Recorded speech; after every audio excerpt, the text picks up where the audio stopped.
السلام علیکم ورحمۃ اللہ وبرکاتہ۔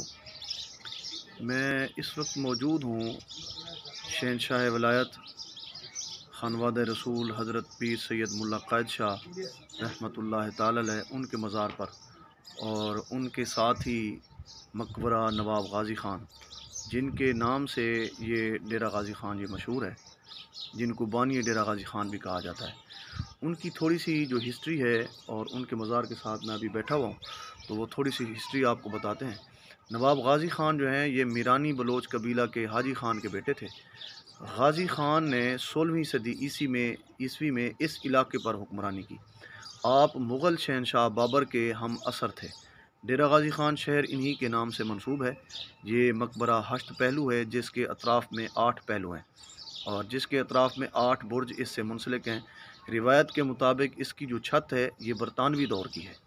مقبرہ کے بیرونی حصہ کو خوبصورت روغنی ٹائلوں کے ساتھ انتہائی دلکش اور ماہرانہ انداز میں آراستہ کیا گیا ہے۔ تو یہ ساتھ ہی آپ کے سامنے یہ بابا بانی ڈیرہ غازی خان ان کا جو ہے نا یہ مزار ہے، ان کا یہ سامنے آپ کو یہ دروازہ آپ کو نظر آ رہا ہے، اور اس کے عقب میں یہ آپ کو شہنشاہ ولایت پیر سید ملا قائد شاہ رحمۃ اللہ تعالی علیہ جو خانواد رسول سے بتائے جاتے ہیں، ان کا یہ مقبرہ ہے۔ تو ہم یہاں پر ہم نے حاضری دی ہے۔ دعا ہے اللہ تبارک و تعالیٰ سے کہ اللہ تبارک و تعالیٰ بابا ڈیرہ غازی خان، بانی ڈیرہ غازی خان، خان نواب غازی خان، اللہ تبارک و تعالیٰ ان کے درجات میں بلندی عطا فرمائے۔ اللہ تبارک و تعالیٰ ان کی قبر پر اپنی رحمتوں کا نزول فرمائے، اور پیر سید ملا قائد شاہ صاحب رحمۃ اللہ تعالی علیہ، اللہ تبارک و تعالیٰ ان کے درجات میں بھی مزید بلندی عطا فرمائے۔ آمین ثم آمین، وآخر دعوانا ان الحمد للہ رب العالمین۔ یہ جو مقبرہ آپ کو نظر آ رہا ہے یہ حاجی نواب غازی خان میرانی بلوچ رحمۃ اللہ تعالی علیہ، جن کو بانی ڈیرہ غازی خان کہا جاتا ہے، یہ ان کا مقبرہ ہے۔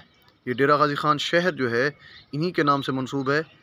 انہوں نے ڈیرہ غازی خان شہر کی بنیاد رکھی تھی، اور یہ ان کے عقب میں یہ مزار شریف ہے شہنشاہ ولایت خانواد رسول پیر سید ملا قائد شاہ صاحب رحمۃ اللہ تعالی علیہ، یہ ان کا مزار ہے، اور یہ مقبرہ غازی خان ہے۔